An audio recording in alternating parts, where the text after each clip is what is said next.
Salam, hormatly vatandaşlar.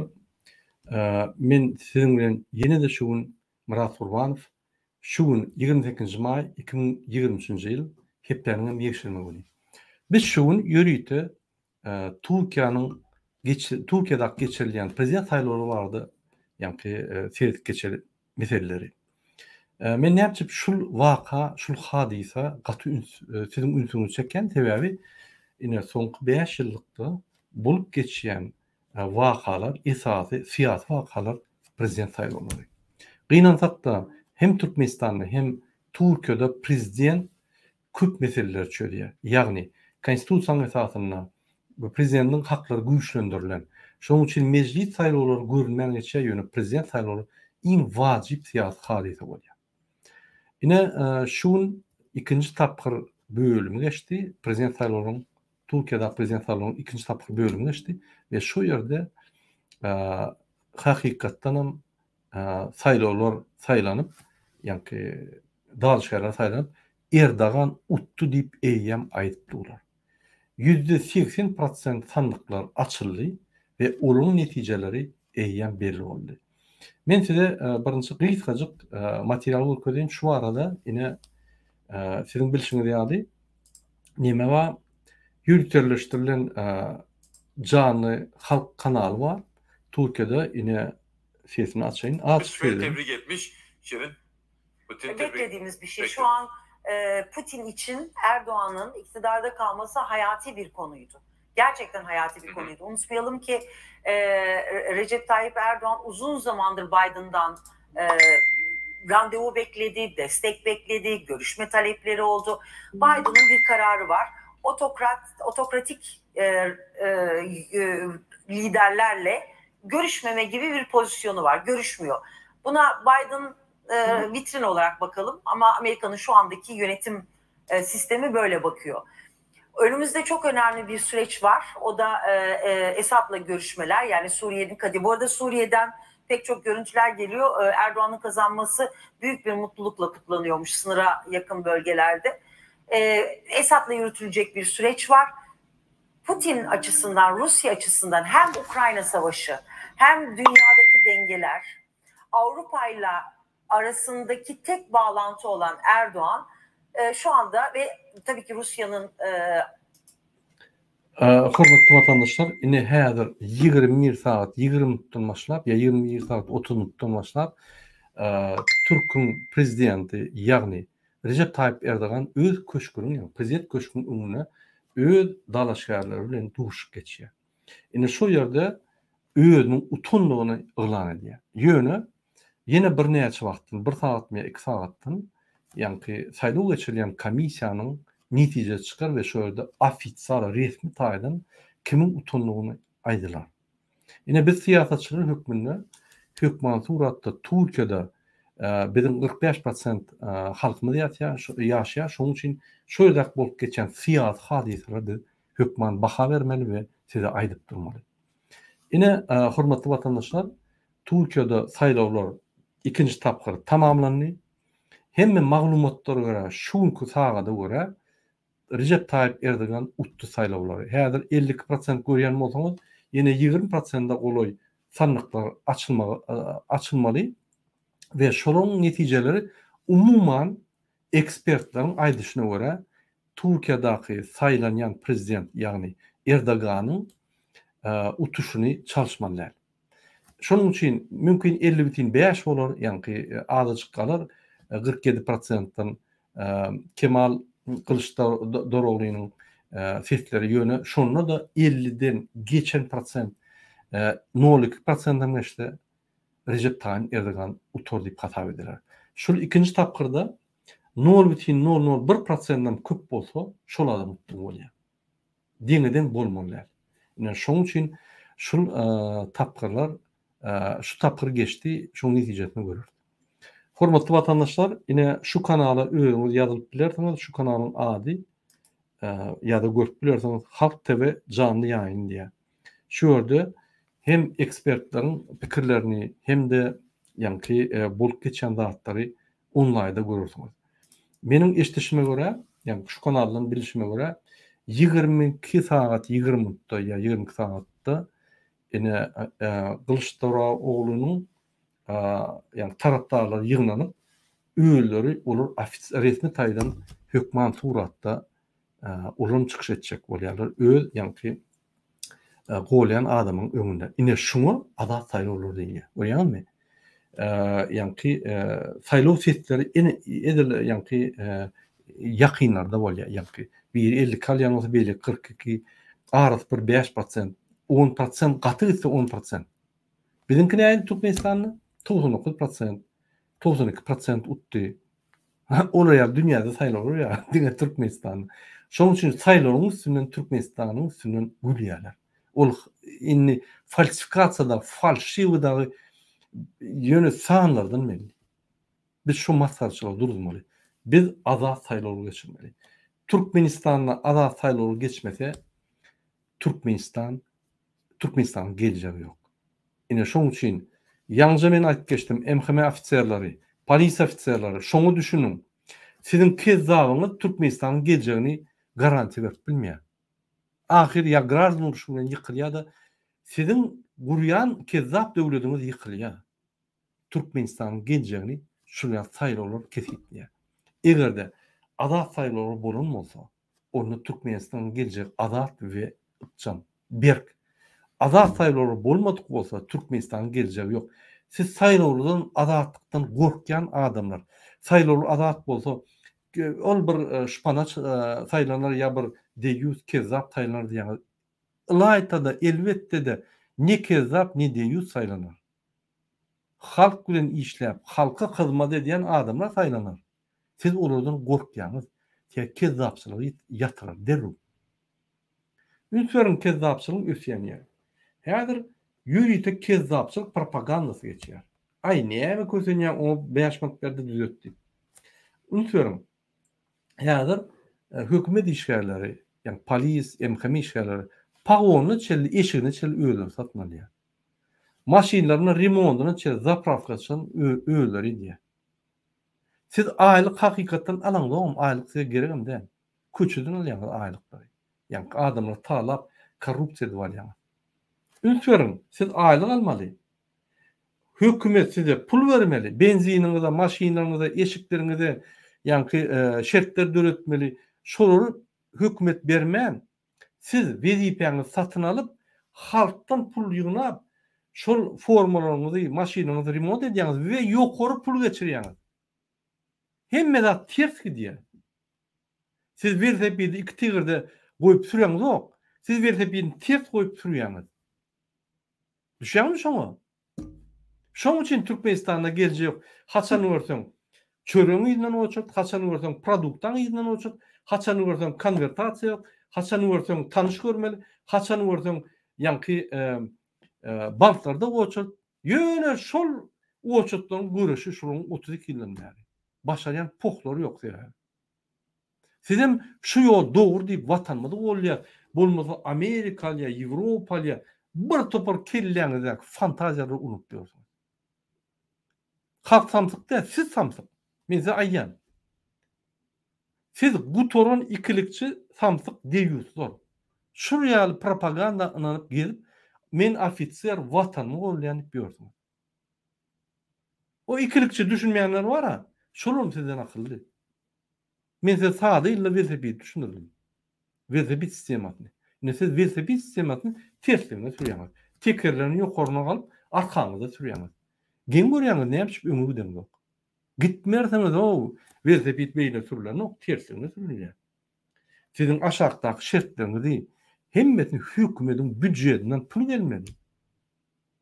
Siz gaýtyp özüňize pagonlaryny, eşiklerini hemme zatlaryny alyp halkdan o pullary alyp şoňa alyp ýokary pul geçirýäňiz.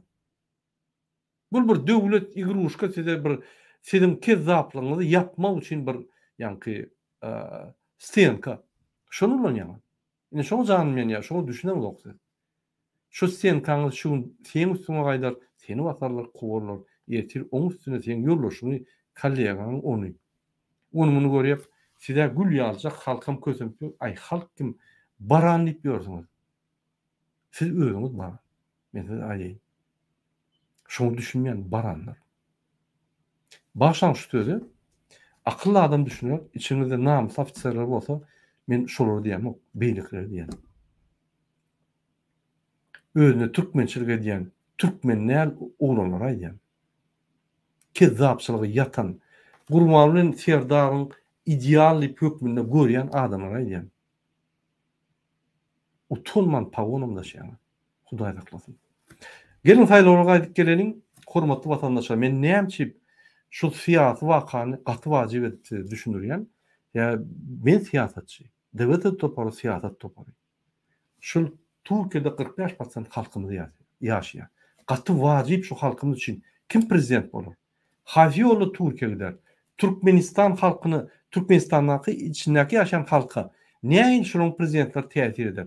Gelin şu zatlary täzip geçelim. Birinji, eger Erdogan utdy diýip hatap edeli. Häzir resmi taýdan aýdylmasa, şonu utdy diýmegem intek gaty dogurdy. Resmi taýdan 1 saat 2 saatdan aýdylar. Tüm vatandaşlarımıza yürekten teşekkür ediyorum ama en çok gençlere ve kadınlara ayrıca teşekkür ediyorum. Bugün demokrasine sahip çıkan her bir insanımızın oyu bizim için çok kıymetli. Yapılan tüm Başlan, men ýa-ni saýlaw geçirji komissiýanyň raportyny hadisem därekini. Sezdin, eger Türkiýede Erdogan häzir tasdiklasalar bir näçe saatdan, meniň pikirimçe tasdiklarlar. Onu başlan. Onu hiç sad ütkemek Türkiýede. Öňkü ýaly öňkülügüne gider. Gaýtyp repressiýalar güýçlenir, gaýtyp ýa-ni ýokurdan buyruklar, magzynaky bahalar kontrol etmekde, inflasiýany kontrol etmekde bular buyruk bilen dolandyrylýar. Ýagny hakyky bazar bilen dolandyrmalar da buyruk bilen dolandyrylýar. Türkiýe tupiýe gider. Mundan beter bolar.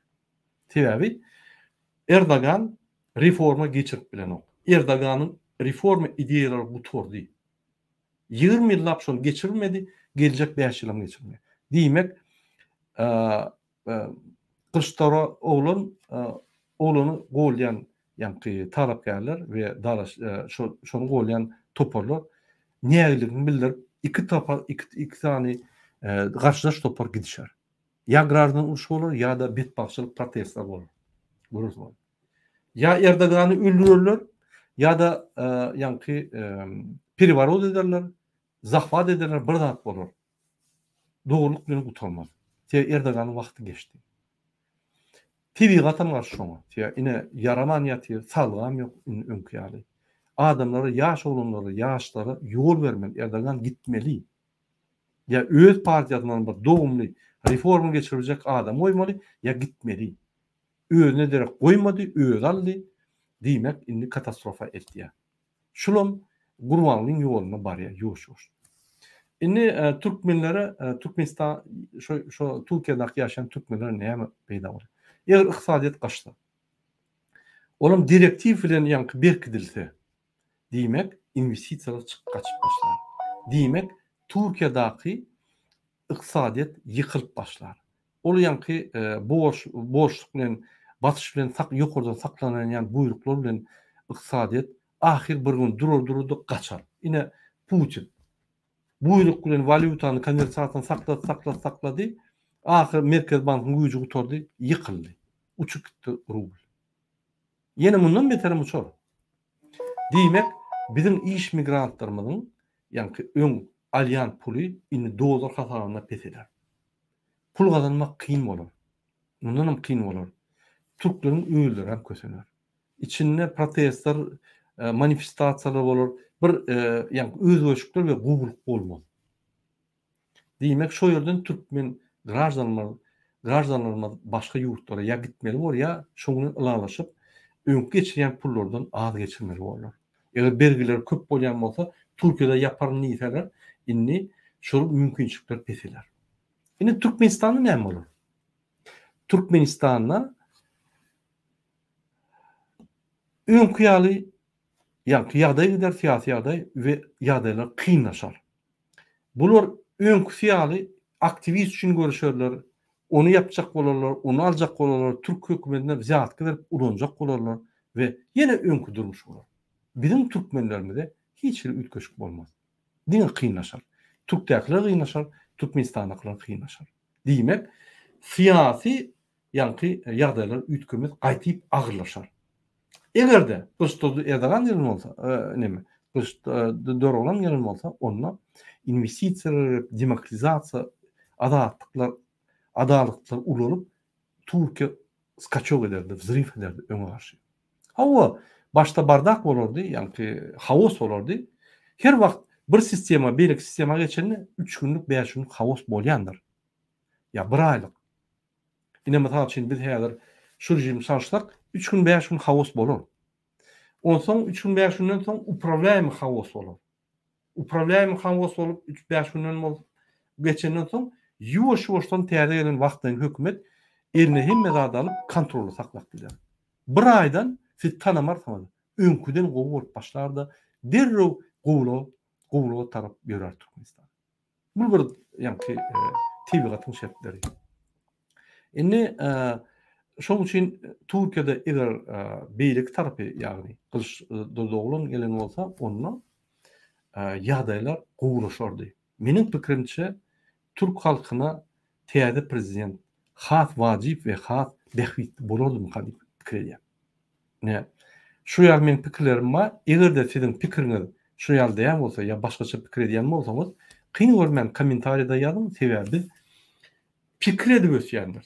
Biz analiz edip ösýändir. Biz ýöne gyrda durup, gaçyp görüp, işläp ösemdik. Siz işçi bolup dogulmadyňyz, işçi bolup ölmersiňiz. Siz azat doguldyňyz. İşçi bolup ýaşap geçmeliler durmuşuňyz. Jemgyýeti syýasy ýagdaýlara goşulyp, habarlaşyp, analiz edip, daşdy öwrenek bolýan zatlar bilmeli. Şoňa görä syýasat kurmaly. Öz lichny syýasatyny, durmuş syýasatyny, maşgala syýasatyny haýty urup gitmeli. Ünsörüm. Türkmen prezidenti ütködi, sizin hem syýasatyňyzy ütgemeli. Şoňa görä egerde beýlik tarap bolan bolsa, onda siz Türkde perspektiwaňyz bolardy. Eger ýene-de Erdogan galan bolsa, diýmek senin durmuş syýasatyň, maşgala syýasatyny ütgemeli sebäbi başga tarapa senin öňkü ýaly maşgalanyň kömek edilemek. Öňkü ýaly ýa mümkinçilik bolmaz. Peseler. Ýuwaş-ýuwaşdan peseler. Häzir edil bir wagtda bildirmek, ýuwaş-ýuwaşdan peseler soň ağır. Neferiň soňky 5 ýylda dördesi yıkıldı hemmeden. Türkiye'de. Valuta açtı. Normalde dördesi valutanı kaçıran prezident atstavka etmeli. Normalde. Türkiye'de azatlık var. Türkiye'de demokratiya var. Yönü ulu meçhurda de. Häzir Erdogan'ın şu saylaşı bilen Türkiye'deki azatlıklar indi piseler. Adaletlikler piseler. Ýuwaş-ýuwaşdan. Meniň pikirimçe. Mümkin men ýalňyş ýandan. Ýazın kommentariýada öz pikirlerinizi. Hormatly watandaşlar, men size aýtjak bolýan zadym, Türkiýede wajyp syýasy waka boldy. Şu waka ýene geljekde Türkiýanyň 5 ýyl geljegini eýýem keskitledi. Şu 5 ýyl geljegi Türkiýanyň gatar bolar. Meniň pikirimçe. Görürüz, wagt görkezler.